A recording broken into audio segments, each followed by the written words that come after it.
Hi there. I'm Charlie Gilbert, and I'm the Executive Director of Musicalab, a nonprofit organization that supports musical theater creators here in Philadelphia. On Monday, June 26, Musicalab will present a showcase featuring work by 7 writing teams from Philly. Over the past few days, I've spoken on Zoom with each of our writing teams about their shows, and in this video, I'll share one of those conversations with you. If you love musical theater, you'll want to join us at the Proscenium Theater at the Drake in Center City, Philadelphia on Monday, June 26th at 7 p.m. to check out the amazing work being created by these writers. I also encourage you to support Musicalab by clicking on the link in the comments and donating to our GoFundMe campaign. Thanks for your support. All right, here's the video. Well, hello, I'm here today with Patricia Noonan and Liz Filios, and they are the creators of Sweetwater, one of the 7 musicals that is in the showcase that Musicalab is producing on June 26th. Good morning to you both. Good morning. Morning. Yes, so I'm excited.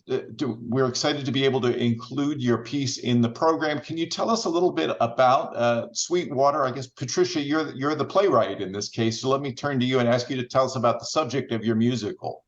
Sure. So Sweetwater is inspired by the story of the WASP, the Women Air Force Service Pilots. So these were the first women to fly military planes for the U.S. during World War II.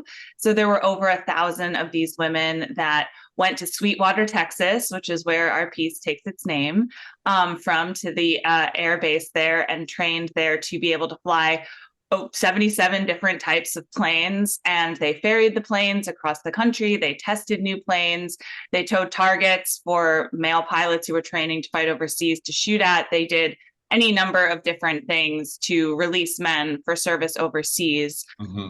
And this was before women were allowed in the Air Force. That wasn't until 1976. So they were huge pioneers in their field, and 38 of them died in service during the war, and they were not given veteran status. They were not given military funerals, and much of their story was kind of relegated to the margins of history and forgotten about for a long time. And so when something about Sweetwater is trying to bring more of that story to the surface and illuminate the incredible lives of these women and bring them center stage, as you will. It sounds like a fascinating story about some really exceptional women. What makes it a musical? Liz, what inspired you both to take this on and make it into a musical? Well, when Patricia told me about this project, I was immediately drawn to it because my sister is a pilot, my mother is a pilot, and my grandmother was also a pilot in the Air Force. Okay. So I come from a long line. For you. It's quite personal. And I would say during the process, I learned more about my family and how brave and smart they are than I ever gave them credit for, really, just by understanding what it takes to fly a plane and what it took back then, which was even more complicated and challenging both physically and mentally. So it's a subject near and dear to my heart that I really believe in. And as soon as I started reading Patricia's words, I knew this was going to make a great piece. And so I was really excited to add to the vocabulary with some music. Well, that's really great. Yes, whenever you have characters who have a really strong desire and then some obstacle that gets in the way of that desire, then you've got things to sing about. Sure. Absolutely. And I think just the sheer passion for flight that all of these women share, they come from so many different walks of life from all over the country. They're very different.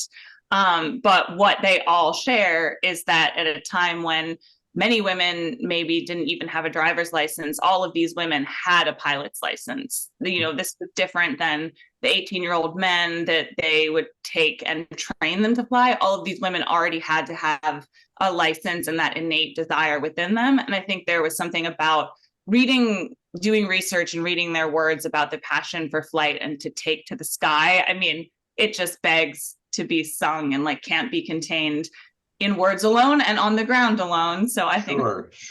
I can hear that in your voice, even as you describe that, how it wants to be sung. Patricia, is this your first time writing a musical, or have you written for the musical stage before? No, it's not. I have written, I read book and lyrics for the musical stage before, and I started writing this piece with the wonderful composer Sean Mahoney.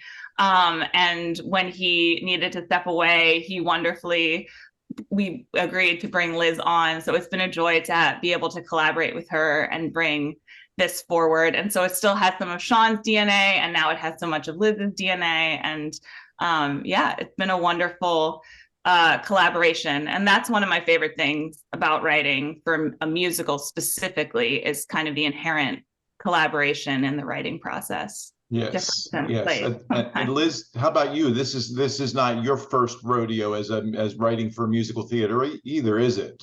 No, I kind of eased my way in as an actor musician on stage, and then started getting asked to generate original music for those pieces, and then gradually started creating music and stepping out of the spotlight and more into the realm of sound design and music directing and composition.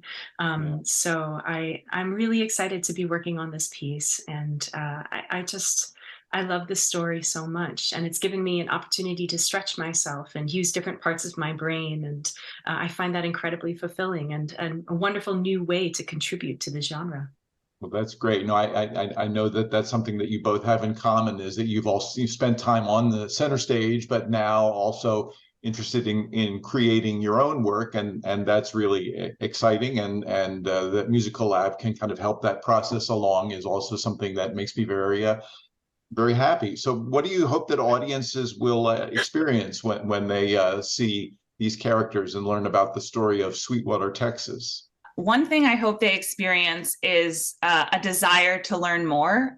So the characters that we've created, for the most part, are not specifically literal historical women that existed. We wanted to take all the research we had done and then create almost like historical fiction. The characters you'll see on stage are our creations of imagination, inspired by very real women with a lot of their spirit and specifics like woven in. So one thing we hope is that hearing, a song sung by the pilot Bernice Jones or by the sisters Beth and Frankie will make you want to go learn about Mildred Carter, or like the women that inspired these specific characters.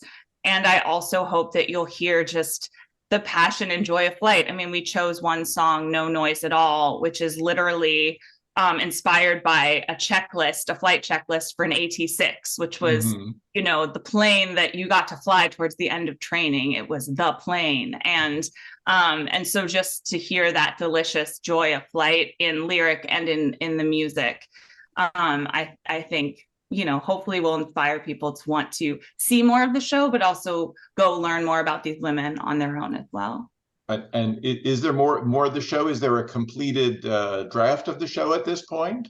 There is. And we had a reading of it about a year ago in April, end of April.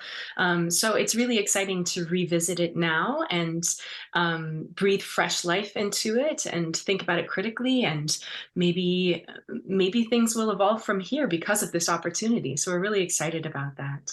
Well, that's great. I'm excited about that too. Well, thank you both for talking to me about it. I appreciate that. And I'm eager to share your work and the work of all these other writers on June 26th. Thanks very much. Thank you.